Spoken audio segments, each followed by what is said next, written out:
a compartir con ustedes mi pizarra con lo que tengo planificado para el día de hoy. Señorita Morillo, ¿se ve mi pantalla en este momento? Sí, ingeniero, sí se ve. Perfecto, gracias. Bueno, analizado ya conceptos básicos, un poquito hemos ya entrado a lo que es reacciones químicas. La clase anterior habíamos analizado esto de la teoría de las colisiones, en donde nos dice muy claramente que nosotros necesitamos energía, ¿sí? Tiene que haber energía en el proceso de una reacción química, porque yo tengo que romper enlaces y tengo que generar nuevos enlaces. Resulta que debido a esta situación, las reacciones químicas tienen velocidades, ¿sí? ¿Qué es la velocidad de una reacción química? Es la cantidad de sustancia que se forma o se transforma por unidad de tiempo. Así es como nosotros definimos a la velocidad. Es decir, qué tan rápido o qué tan lento se están formando los productos, ¿ya? No todas las reacciones químicas transcurren a la misma velocidad.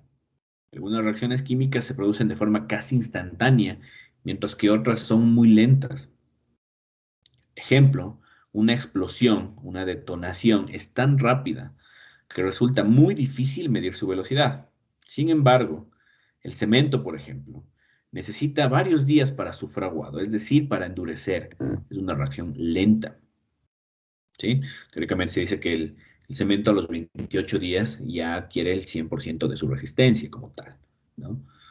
Entonces, evidentemente, es lenta. ¿De qué depende la velocidad de una reacción química? Depende de la energía de activación de la reacción. Si la energía de activación es alta, la reacción será lenta. Y si es baja, la reacción será rápida. Y también del número de choques eficaces entre las partículas que reaccionan, átomos, moléculas o iones. Cuanto mayor sea el número de choques, mayor será la velocidad. Entonces, aquí entramos nuevamente a lo que vimos la clase anterior, por eso que esta parte es importante que lo tengan claro, ¿no? Tenemos este plano cartesiano, donde aquí se acuerdan era el sentido de la reacción. Ya, aquí yo tenía el sentido de la reacción. Y en esta parte tenemos la energía.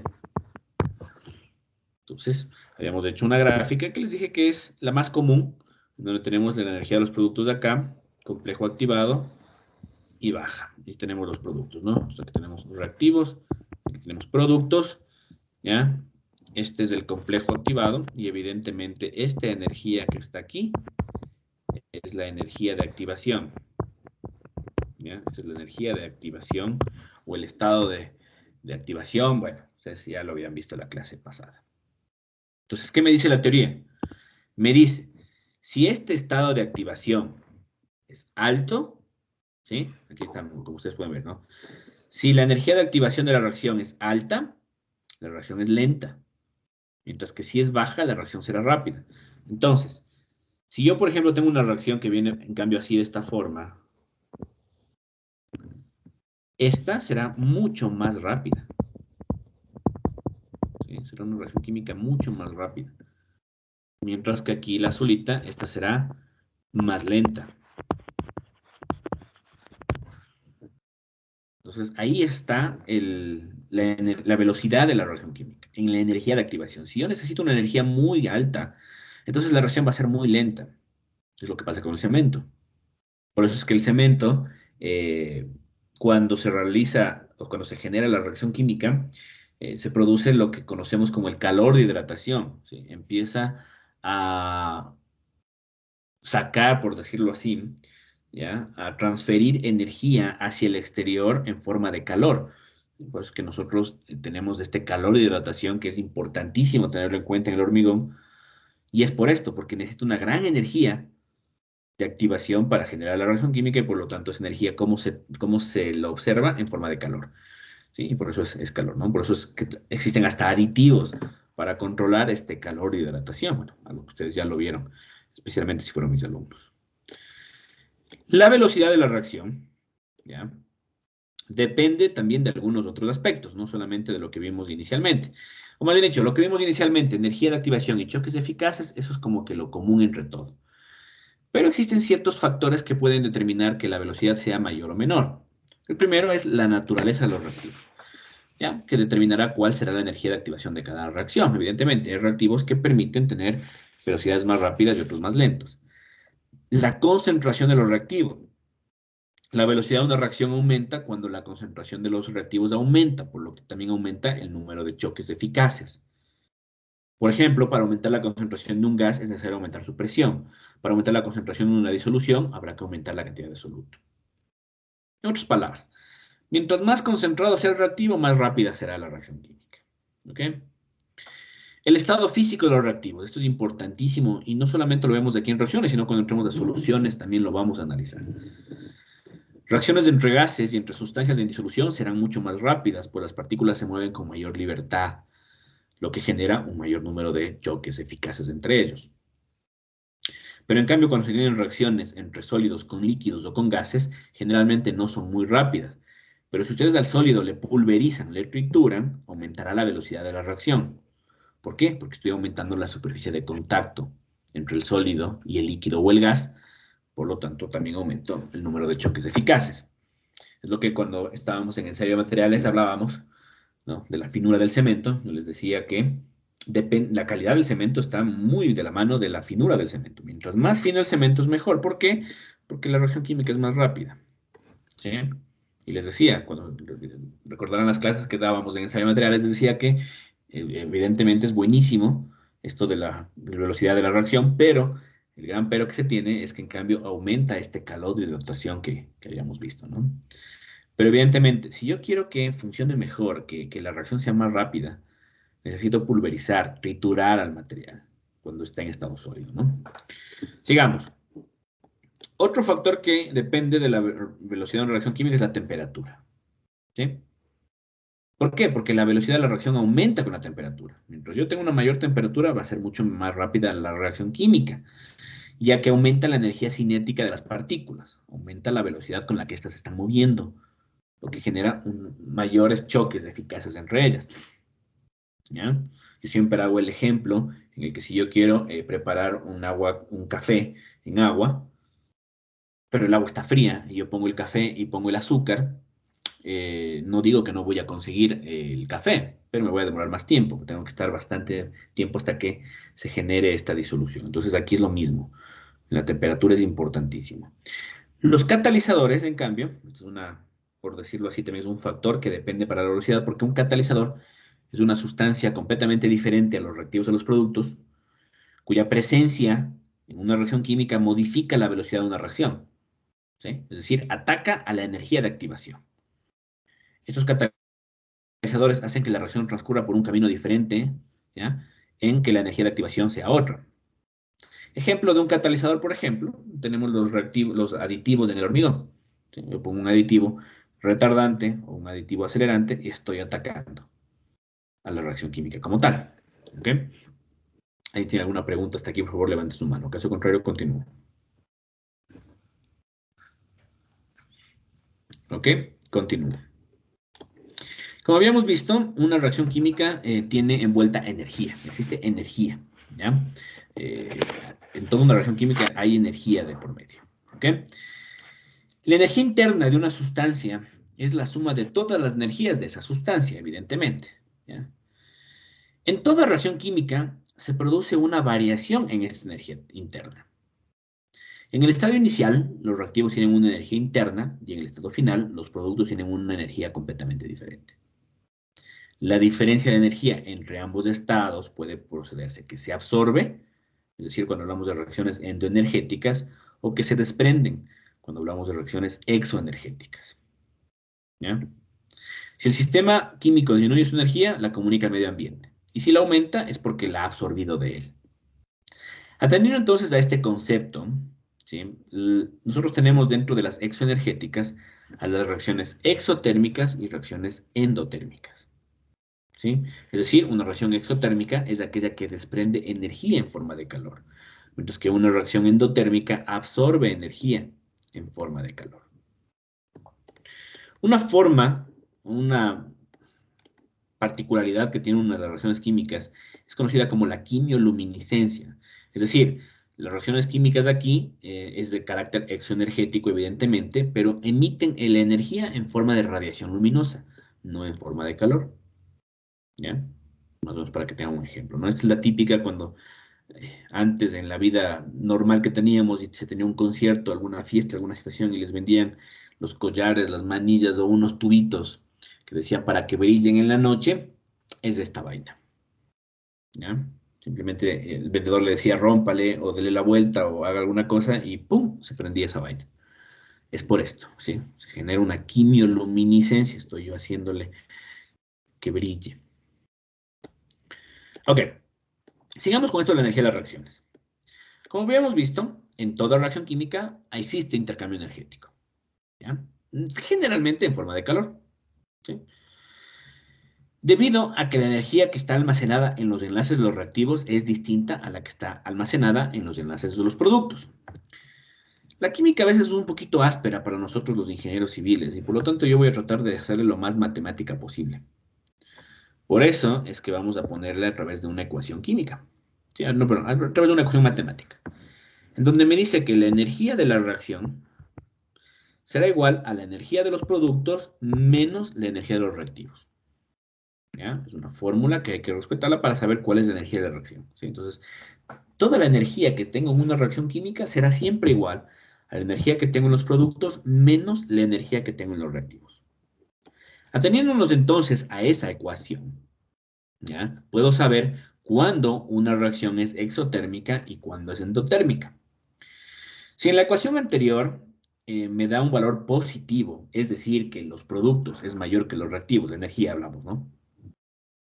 Por lo tanto, absorbe calor. Es una reacción endotérmica.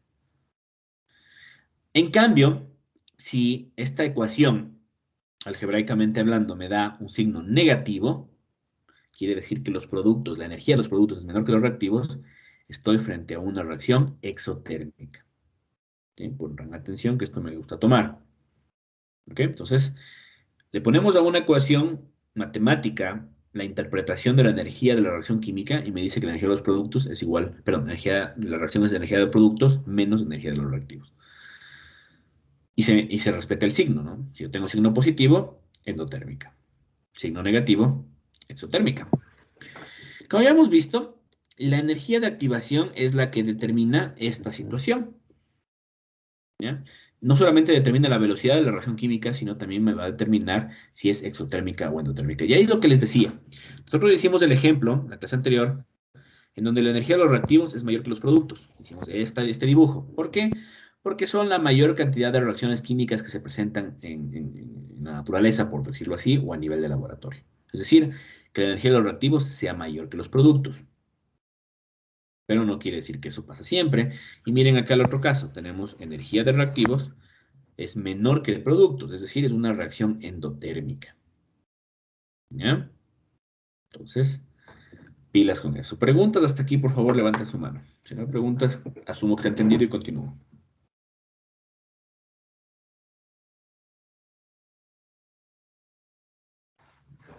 Ok, continúo entonces. Resumiendo, sabemos que la energía interna de una reacción química la conocemos como entalpía. ¿Sí? Es la entalpía de la reacción. Es el calor absorbido, el calor desprendido de una reacción química a presión constante. Entonces, como digo, resumiendo, ¿no? Reacciones exotérmicas, la energía de los reactivos es mayor que la de los productos. Reacciones endotérmicas, la energía de los reactivos es menor que la energía de los productos. ¿Ok? Listo. Carácter cuantitativo de una reacción química. Resulta que eh, para poder cumplir con el principio de conservación de la masa y de la energía, es decir, cumplir con la ley del Lavoisier, la ecuación química adquiere una característica de ser una ecuación matemática. ¿Qué me dice la ley de Lavoisier? Sí, Lavoisier me dice, ok, si vos vas a mezclar, por ejemplo, 20 con 20, tu producto será 40. O sea, no hay a dónde irse. Si tú en cambio en reactivos tienes 2 más 4 más 2, ¿ya? Tú tienes que tener acá 8. Evidentemente, en los productos puede ser que este valor se reparta entre algunos productos, ¿sí? Producto 1, producto 2, no sé, el número de productos que sean necesarios, igual que el otro. Entonces, debido a esta situación, a que si yo tengo, como dice, debe conservarse la masa y la carga o la energía, entonces la ecuación química adquiere un carácter cuantitativo y se convierte o le podemos nosotros convertir en una ecuación matemática. Una ecuación química no solo me dice qué sustancias intervienen en el proceso, es decir, no solamente me dice qué reactivos ni qué productos voy a tener, ¿ya? Sino que también me puede decir las cantidades de estas sustancias, ¿ya? Es decir, puede convertirse tanto en una expresión cuantitativa como cualitativa de la reacción química, ¿ya? Entonces, esto sirve bastante cuando, por ejemplo, nosotros procedemos a realizar, ejemplo, en un laboratorio, yo voy a fabricar, me invento, no sé, sulfato manganoso, ¿ya? Para la prueba de oxígeno disuelto. Vamos a preparar sulfato manganoso. Entonces, evidentemente, yo no voy a preparar cantidades astronómicas, yo preparo lo que yo necesito. Yo quiero 1 litro de sulfato manganoso, ok. Entonces, yo sé cuánto debo mezclar de lo uno y lo otro para obtener 1 litro de este producto. Entonces, eso es lo que sucede aquí. Entonces, al tener este carácter cuantitativo de una reacción química, yo puedo realizar varios cálculos en estas ecuaciones químicas, ¿ya? Puedo calcular cantidad de sustancias consumidas o producidas en la reacción.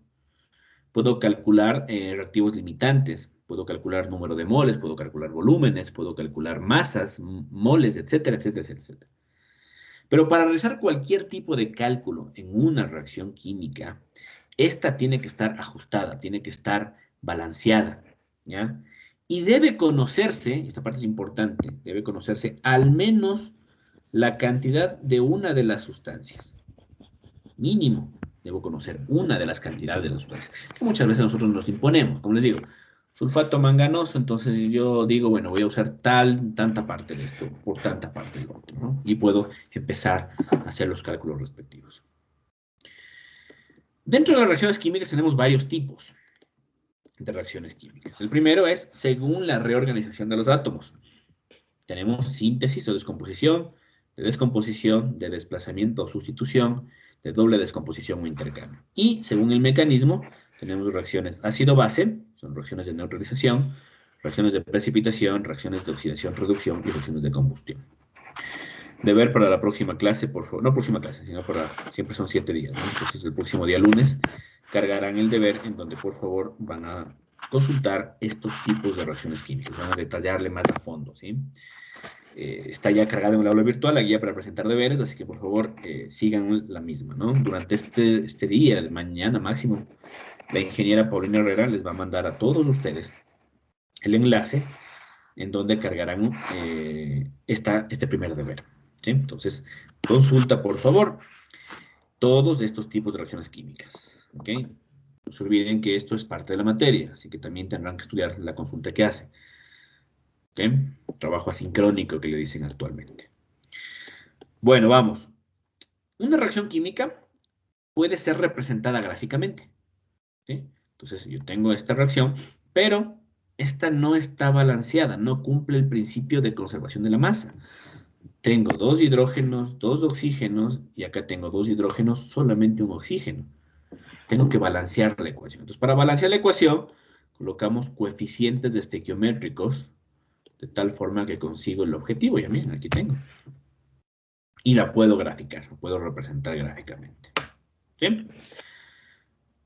Preguntas hasta aquí, por favor, señoritas, señores estudiantes.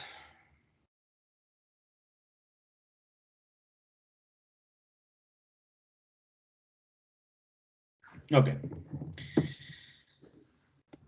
Vamos a empezar entonces a hacer ejercicios ya. Vamos a empezar ya con materia de ejercicios.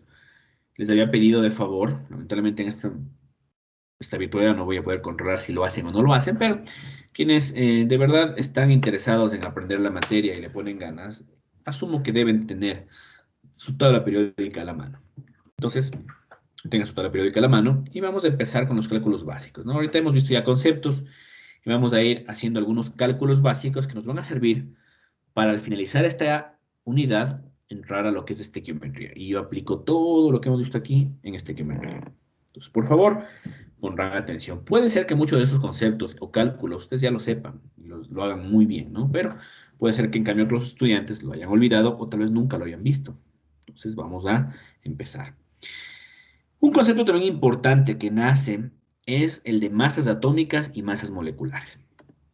La masa atómica de un átomo se calcula hallando la masa media ponderada de la masa de todos los isótopos del mismo, mientras que la masa molecular se obtiene sumando las masas atómicas de todos los átomos que componen la molécula.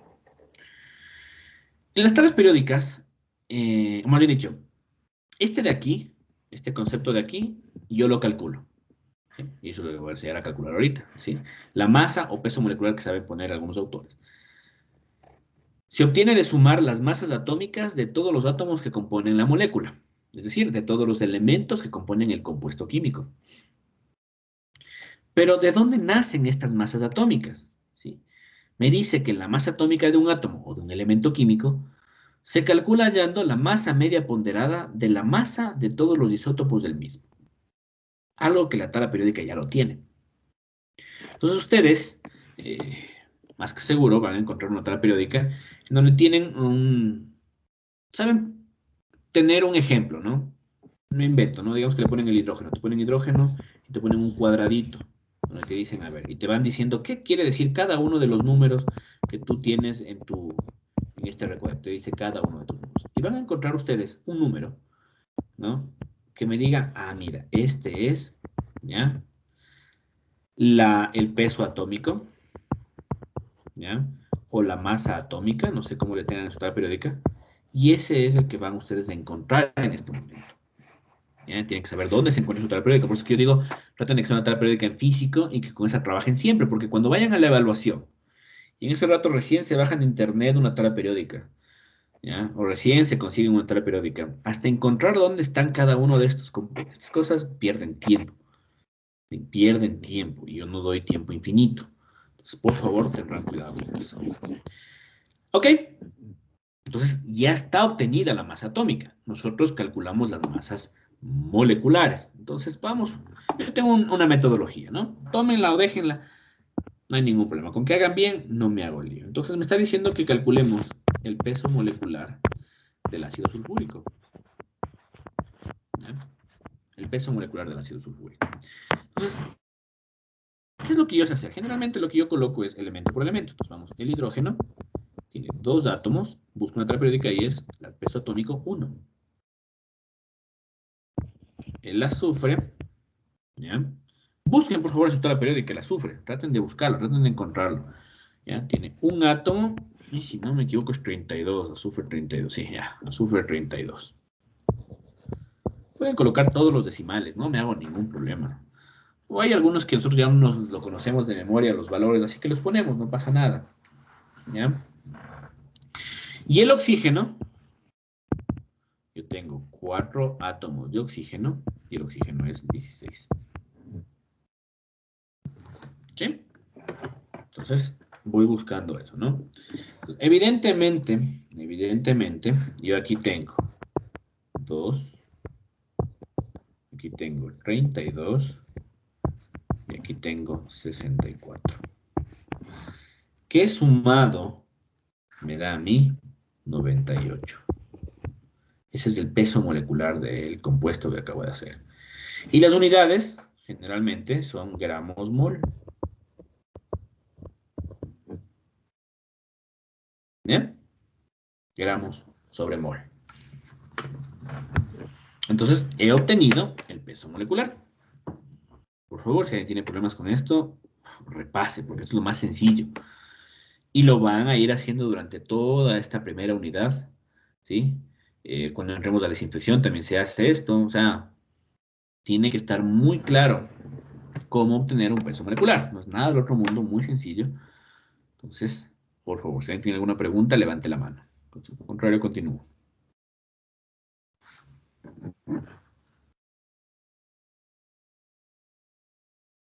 Ok. Señor Enríquez, le escucho. Sí, una pregunta. Lo que pasa es que en mi tablita periódica el hidrógeno a mí me parece que el peso atómico es 0.071. ¿Eso al fin y al cabo va a influir un poco en los cálculos? ¿O es porque mi tablita está un poco desactualizada? Tu tablita no sé de dónde será, capaz que es de otro planeta, porque no da ese valor, es uno, hidrógeno uno. A menos que estés viendo un valor que no corresponda al peso atómico o la masa atómica. Tienes que revisar bien, por favor, que te coincida. ¿Ok? Ya. Y evidentemente, lógico que sí se alteran los decimales, pero por ejemplo, los redondeos son importantes, ¿ya? Son importantes los redondeos, pero con criterio. Ustedes generalmente no tienen problemas con eso porque saben poner todos los decimales. Dicen, no, me complico la vida y ponen todos los decimales, no hay problema. Pero sí es importante tener muy pendiente, ¿no? Los redondeos. Si tienen de punto 5 para arriba, pero para arriba, o sea, no punto 5 sino punto 6 punto 7 punto 8 pueden pasarle al inmediato superior. Si les da punto 5 exacto, dejen el punto 5. ¿Ya? Si les da menos del punto 5 entonces evidentemente es del inmediato inferior. Señor Enrique, ¿tiene otra pregunta? Caso contrario, baje su mano, por favor. No, Inge, disculpe. Ok, continuemos entonces, sigamos. Claro, esto no es nada del otro mundo. ¿Ya? Otro concepto importante que tenemos que tener claro es qué es la mol. O sea, si el peso molecular me da gramos sobre mol, ¿qué es la mol? La mol es un número, conocido como el número de Avogadro, que es igual a 6.022 por 10 a la 23 átomos o moléculas. En el caso del número de Avogadro de átomos, también suele llamarse atomogramo.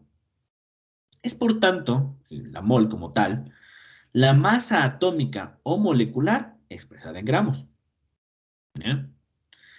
Vamos a tener una definición un poquito más actual, un poquito más real de lo que significa, y me dice que la mol es la cantidad de sustancia de un sistema que contiene tantas entidades elementales, átomos, moléculas, iones, como átomos hay en 0.012 kilogramos de carbono 12.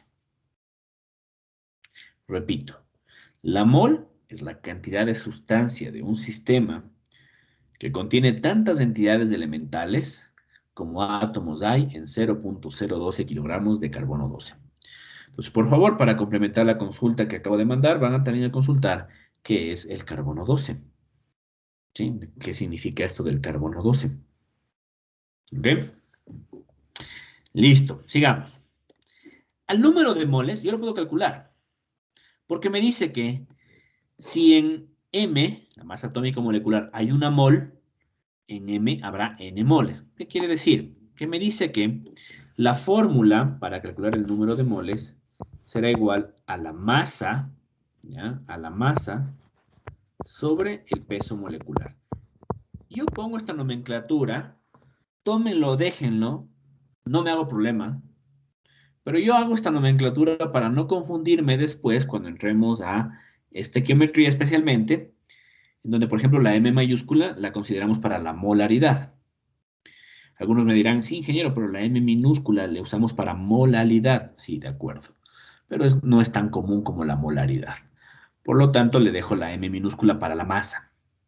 ¿Ya? Entonces, eso es el número de moles. Entonces, miren, me dicen, ¿cuántas moles, calcular cuántas moles de CO2 habrá en 100 gramos de esa sustancia? ¿Ah? Entonces, yo siempre los ejercicios trato de resolverles ordenadamente. Pongo datos. ¿Sí? Pongo datos. ¿Sí? Generalmente ya van a darse cuenta cuando resuelvo yo esta vaina. Yo hago así con datos. Entonces, ¿qué me dicen? Tenemos la masa, 100 gramos. Me dice que es CO2.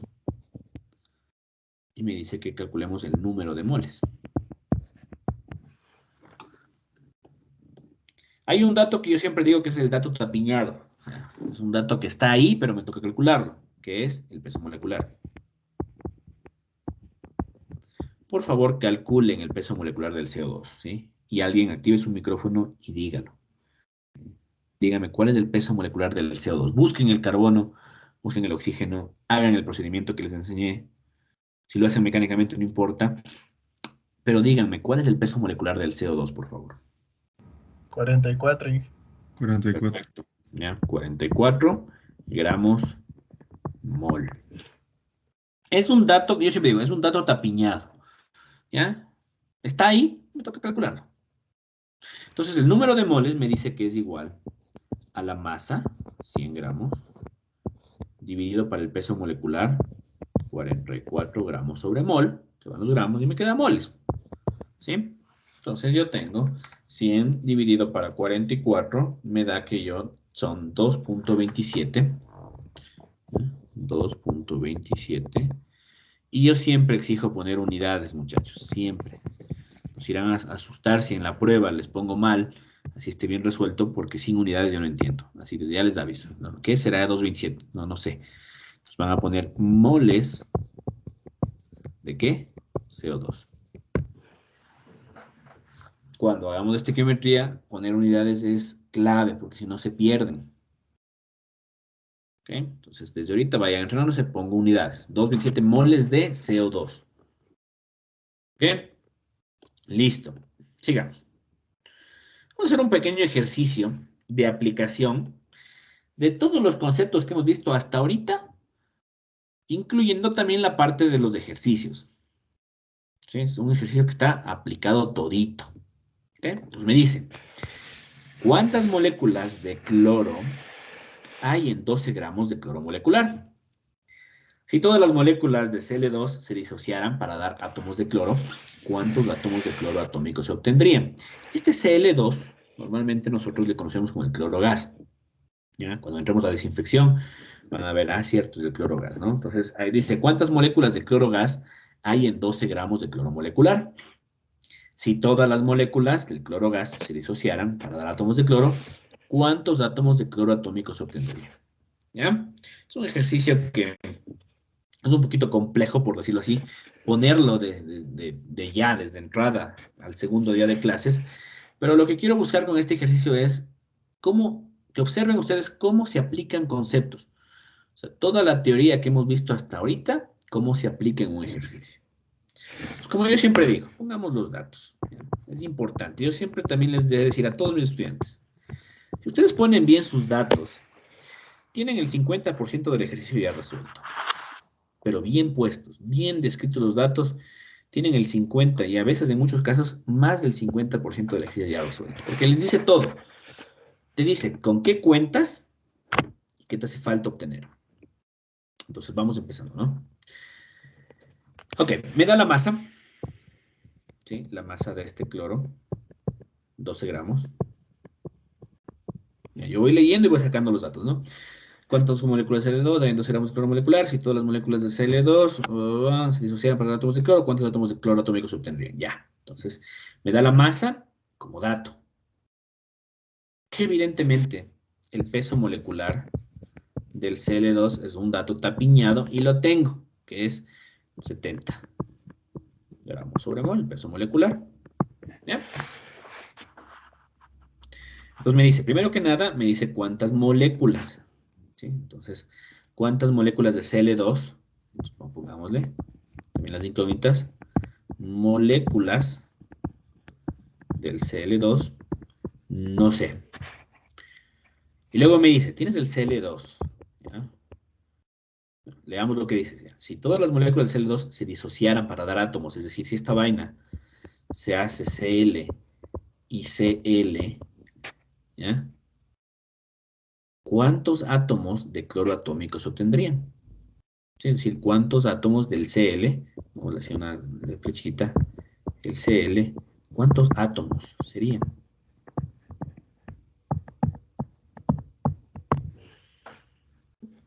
Sí, como ven, leyendo voy sacando los datos. ¿Ok? Bueno, vamos a resolver entonces nosotros por nuestro lado. Entonces, primera cosa me dice moléculas. ¿Ya? Moléculas. Entonces, ¿yo qué es lo que hago? Leo el ejercicio, anoto mis datos y luego lo que yo procedo a hacer es qué fórmulas, qué ecuaciones puedo utilizar. Entonces, hasta el momento hemos visto la fórmula que me dice que el número de moles es igual a la masa sobre el peso molecular. De aquí, ¿qué tengo yo de dato? Tengo la masa y tengo el peso molecular. Chévere. Puedo sacar el número de moles. Entonces, saquemos el número de moles. Me dice que la masa son 12 gramos dividido para el peso molecular 70. ¿Ya? Entonces, cogemos calculadora, dividimos 12 para 70 y me queda 0.171, ¿qué? Moles del Cl2. Bueno, me está pidiendo moléculas, no moles. ¿Ya? Entonces ustedes van a recordar el concepto, ¿sí? Van a recordar el concepto, miren, del número de Avogadro. ¿Qué es lo que me dice? La mol, ¿ya? O el número de Avogadro, ese número de Avogadro, es 6.022 por 10 a la 23 átomos o moléculas. Ah, puta, aquí está moléculas. ¿Ya? Es, por tanto, la masa atómica o molecular expresada en gramos. Ok, perfecto. Entonces, ¿qué me está diciendo? Me dice que el número de Avogadro, vamos a poner por acá, el número de Avogadro es 6.022 por 10 a la menos 23 átomos o molécula, ¿ya? Que tiene cada mol. Entonces, ateniéndonos de este concepto, yo digo, bueno, ¿y qué pasa si yo cojo y multiplico 0.171 moles del Cl2 por 6.022 por 10 a la menos 23, pero a mí me están pidiendo ¿qué? Me están pidiendo moléculas, entonces le pongo como moléculas. Dice átomos o moléculas, ¿ok? Entonces moléculas. ¿Qué hay en cada mol? Entonces yo simplemente elimino mol con mol y ya tengo las moléculas. Entonces 0.171 por 6.022 por 10 a la menos 23. Yo tengo 1.10 a la menos 23, creo que me vería, ya me confundí. Positivo. 10 a la 23, perdón. 10 a la 23, perdón. Me disculpo. Ya. Listo. Entonces, 0.171 por 6.022 por 10 a la 23. Me queda 1.029. 1.029. ¿Ya? Por 10 a la 23. ¿Qué? Moléculas. Cl2. ¿Ok? Hasta aquí, conceptos. Luego me dice, por eso digo, imagínense, vimos la clase anterior, acabamos de tomar lección oral de eso. La clase anterior vimos y diferenciamos qué es un átomo de una molécula. Entonces, por eso uno tiene que saber, ¿no? ¿Cuántos átomos? Ah, yo sé que es un átomo. ¿Se disociarán de la molécula? Ah, ya, fresco. Entonces, yo sé lo que me está diciendo aquí. ¿Ya? Entonces, vamos ahí. Sigamos. Tengo las moléculas. Entonces, vamos a hacer la siguiente relación. ¿Sí? Vamos a hacer la siguiente relación. Estos son moléculas de Cl2, como está puesto aquí. Entonces, vamos, dice. Voy a hacer la siguiente relación. Perdón un ratito. Se me movió esta vaina. A ver. Volvamos nuevamente. Ya. Ya, vamos ahí. Entonces me dice cuántos átomos se formarían si se disocia. Entonces, hagamos lo siguiente. Dice 1.029 por 10 a la 23, ¿qué es? Moléculas de Cl2. Vamos a multiplicarle y hacemos la siguiente razonamiento. Una molécula, qué feo que está escrito, pero un ratito ya lees. Ya. Una molécula de Cl2, ¿qué tiene? Tiene dos átomos de cloro. Entonces, molécula se va con molécula. Y yo tengo respuesta, ¿no? Esto por 2 me queda 2.06, así, 2.06 átomos de cloro, evidentemente, ¿no? Preguntas, por favor, señoritas, señores estudiantes. Yo sé que ahorita pueden algunos decir, what the fuck, ¿no?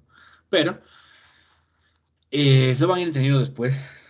Lo que digo, vuelvo y repito, sí es un ejercicio un poquito complicado para que sea el inicio de lo que vamos a ver después, pero es importante que vean cómo los conceptos están de la mano. O sea, una vez alguna persona que decía, no sé por qué toma lecciones orales. ¿Por qué? Qué feo. Por esto mismo. Tienen que tener clarísimo los conceptos. ¿Ve? ¿Qué es el átomo? ¿Qué es la molécula? ¿No? Número de Avogadro, manejo de unidades. Me da la respuesta al ejercicio. Si no hay preguntas, asumo que está entendido y continúo.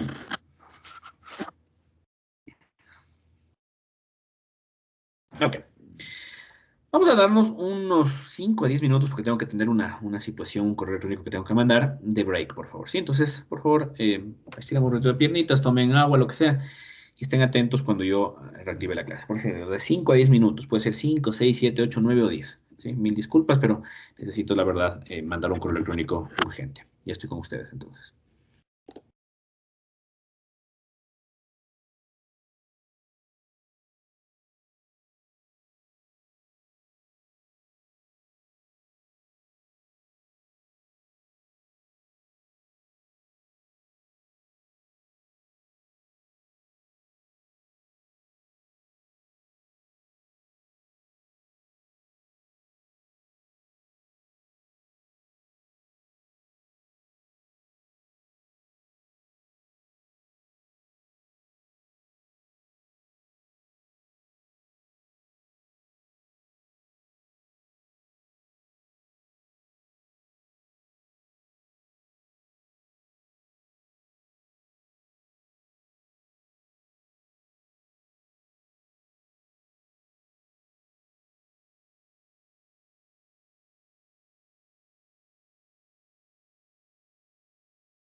Señoritas y señores estudiantes, gracias por su comprensión. Volvamos nuevamente a la clase.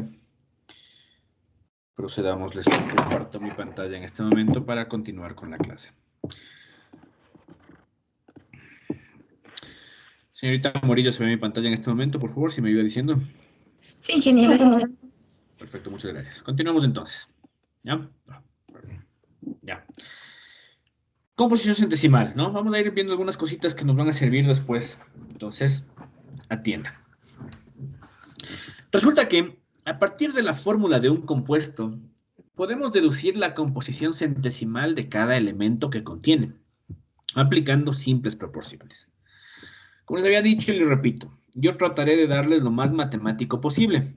Aquí está lo más matemático posible. Tienen la fórmula, ¿ya? ¿Cómo se obtiene? Vamos a resolver un ejercicio para que se entienda mejor, ¿sí? Entonces me dice, miren, calcular el porcentaje de plata, nitrógeno y oxígeno que contiene el nitrato de plata. ¿Ya? Bueno, no nos compliquemos mucho. Vamos a ponerle los datos. Váyanme siguiendo, por favor. Vayan haciendo si ustedes quieren en su cuaderno. Y vamos, datos. ¿Ya? Entonces me dice, calcular el porcentaje de plata, nitrógeno y oxígeno que contiene el nitrato de plata. Entonces, primero que nada, tenemos el compuesto, ¿sí? Nitrato de plata. Y me pide el porcentaje de plata, el porcentaje de nitrógeno y el porcentaje de oxígeno que está o que están participando en este compuesto. ¿Ok? Listo. Entonces, primera cosa, ¿qué me decía la fórmula? ¿Sí? También dice que yo para saber el porcentaje de cada uno de ellos, yo necesito obtener eh, los pesos moleculares de cada uno de los compuestos y hacer relaciones entre el peso molecular del compuesto como tal, del compuesto químico como tal, y ver cuánto en porcentaje representan los pesos moleculares en cambio de cada uno de los elementos químicos. Entonces vamos con el peso molecular del nitrato de plata. Calculen, por favor, no copien, traten de calcular ustedes. Y el que tenga, dícteme. ¿Cuánto es el peso molecular del nitrato de plata?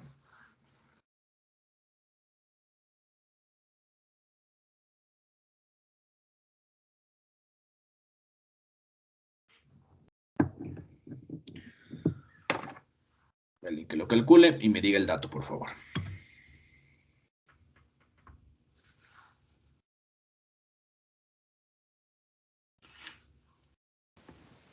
Es 169.87. Ya, perfecto. Gramos, mol. Bueno, entonces, ¿qué me dice la teoría?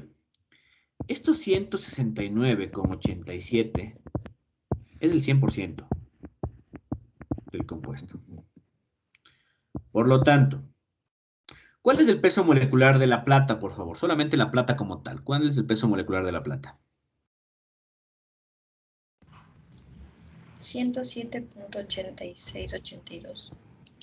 0.86, ya. Esto es, ¿cuánto representa de plata? Nitrógeno, si no me equivoco, creo que el nitrógeno es 14. Entonces me van a decir, no, sí. Porcentaje, nitrógeno. Y el oxígeno, evidentemente es 16, pero tenemos 3 porcentaje de oxígeno. Esta es una relación, lógico. Este es el 100%. ¿Cuánto representa en porcentaje cada uno del resto? Entonces, ¿qué estoy haciendo? Estoy haciendo, o pues tengo que hacer esto, ¿no? Cojo estos dos y despejo el porcentaje de plata. Alguien que me diga, por favor, cuánto me da el porcentaje de plata con estos datos.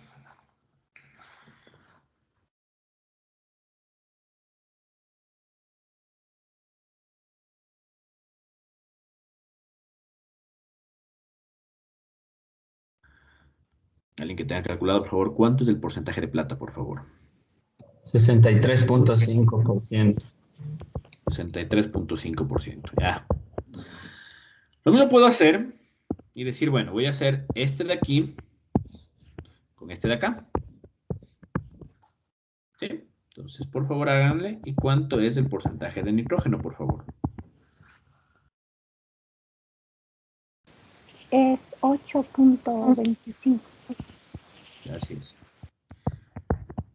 Pueden hacer lo mismo y coger con el oxígeno o simplemente aplicar la ley de conservación de la masa y sumar estos dos, ¿sí? Y ese valor le restan de 100 y tienen el porcentaje de oxígeno. Entonces, ¿cuánto es el porcentaje de oxígeno, por favor?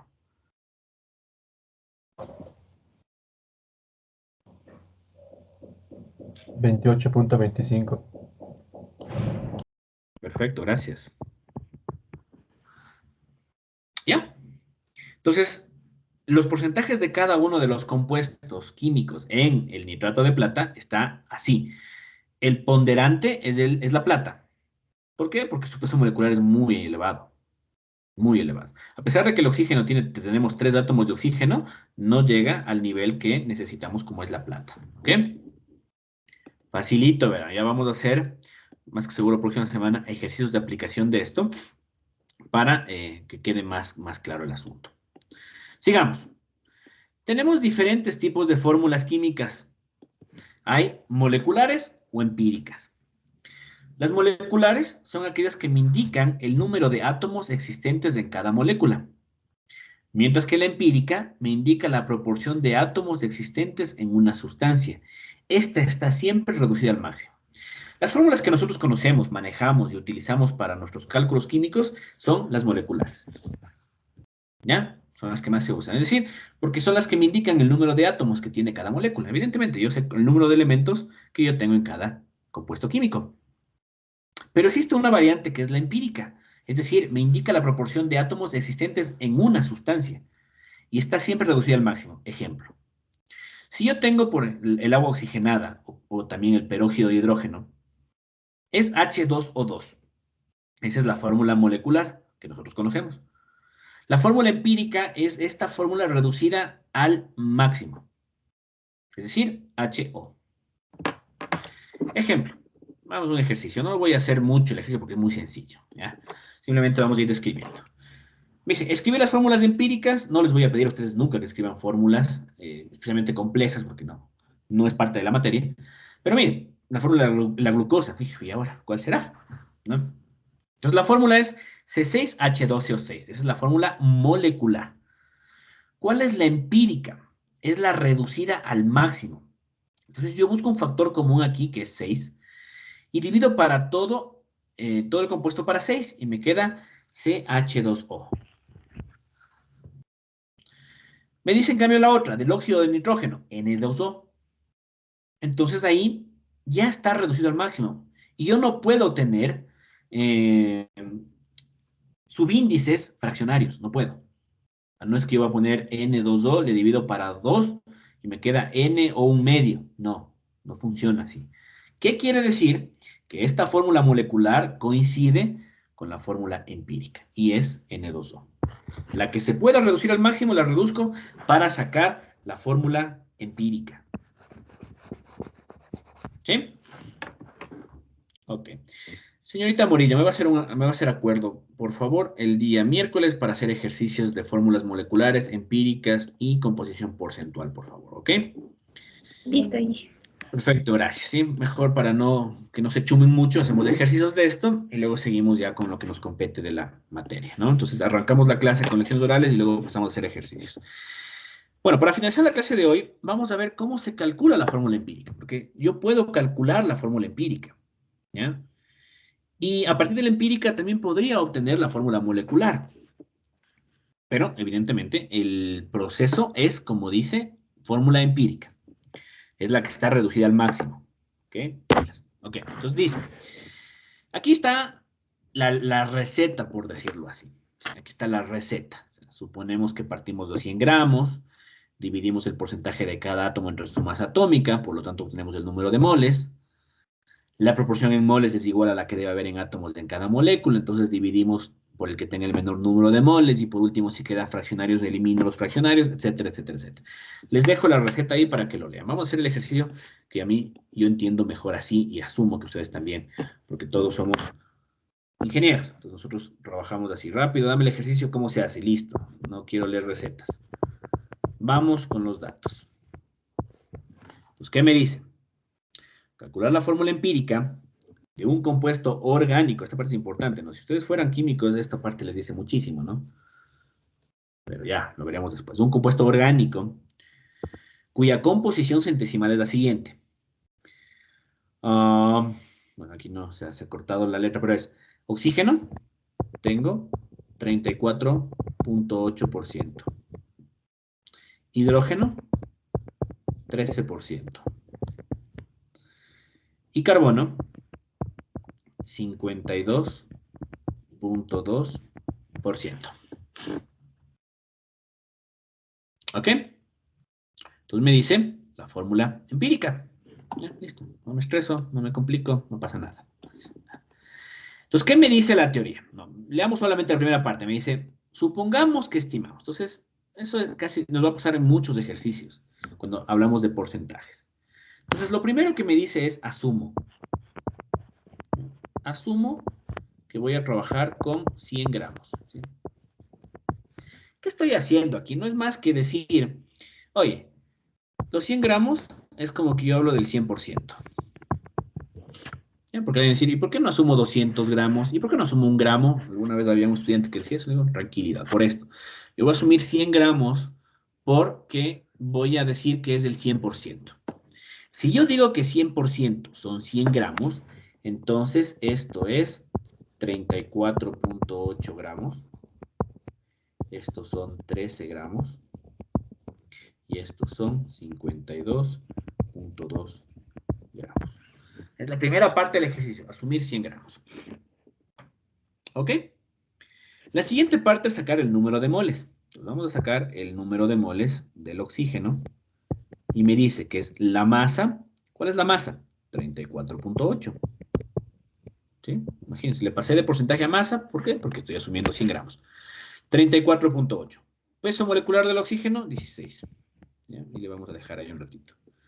Vamos, número de moles del hidrógeno. La masa, 13. Peso molecular, 1. Número de moles del carbono. La masa, 52.2. Carbono, 12 creo que, si no me equivoco. ¿Sí? Si no, ustedes me corrigen, ¿no? Déjenme ver rápidamente. Carbono, 12, ya, Bertrand. ¿Sí? Carbono, 12. Ok, hacemos las divisiones respectivas. ¿Sí? Entonces me quedaría 34.8 dividido para 16, me da 2.175. ¿Ya? No vamos a poner aquí las unidades porque, bueno, es por el ejercicio para que se entienda, pero es moles de oxígeno. Aquí es 13. Y en el otro 52.2 dividido para 12 me da 4.35. Entonces, si ponemos por pasos, el primer paso es este de acá. Sí, vamos a poner con otro color, ¿no? El primer paso es esto. Asumir 100 gramos. Segundo paso. Sacar el número de moles de cada uno de ellos. Luego, ¿qué me dice? Vamos a dividir para el menor valor a todos. Entonces, dividiremos para el menor valor. ¿Cuál es el menor valor? Es este. Ese es el menor valor de todos. Entonces, dividiremos a todo para 2.175. ¿Ya? Dividido para 2.175. Y este dividido para 2.175. ¿Ok? Esto me da 1. ¿Ya? El otro me da 13 dividido para 2.175. Me da 5.9. 7, 7, 7, eso es 6. ¿Ya? Y 4.35 dividido para 2.175 me da 2 exactito. Por eso yo diría que para mí esta división de aquí es el paso número 3. Y el paso número 4 es copiar el ejercicio, que digo el compuesto, ¿no? Entonces el compuesto sería, como es orgánico, es C2H6O. Resuelto el ejercicio. Si ustedes en una evaluación me ponen OH6C2, no pasa nada. Si me ponen H6C2O, no pasa nada. Les voy a aceptar, ¿no? Tranquilo, no se preocupen. Pero tiene que quedar claro el procedimiento. Y es la fórmula empírica. Si yo quiero saber la molecular que le corresponde a esto, necesito un dato extra. Ya haremos ejercicios el día jueves, en donde veremos qué dato necesito extra para sacar la molecular. Preguntas, por favor, levanten la mano.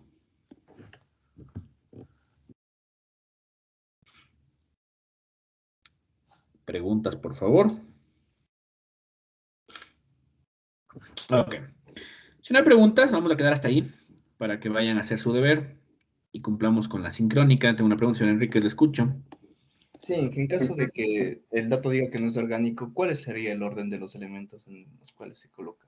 Es que no hay orden.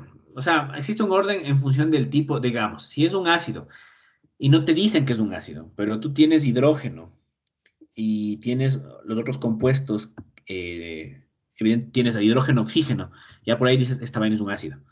Entonces el orden es el hidrógeno, la sal y te digo, el hidrógeno, el metal y el oxígeno. Si tienes una base, por ejemplo. Entonces, lógico, tienes el metal y tiene que ser OH.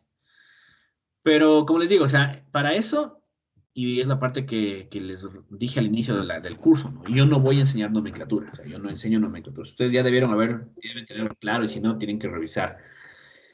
Pero a pesar de eso, como les digo, en esto no me importa si le ponen un orden diferente, la verdad no me hago ningún problema, no me hago ningún problema. Eh, pero, por ejemplo, si tienen que saber leer después, ¿no? Hay veces ejercicios que dice, el ácido reacciona con la sal, pero no te dicen. Entonces, tú estás en el examen, en el ejercicio resolviendo y dices, el ácido reacciona con la sal, what the fuck, ¿y ahora qué es un ácido? Eso sí tiene que saber reconocer.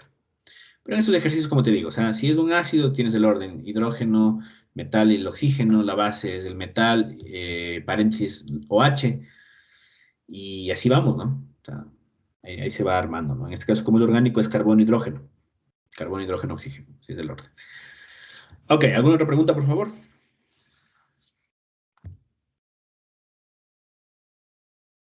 Ok. Entonces, si no hay preguntas, vamos a quedar por ahí hasta el día de hoy. Nos vemos el día jueves, haremos ejercicios de aplicación y seguiremos con la materia respectivamente, ¿ok? Entonces, me despido, que tengan una buena semana, un buen día. Hasta luego con todos. Muchas gracias, Inge. Gracias, qué buen día. Gracias, Nick. Buen día.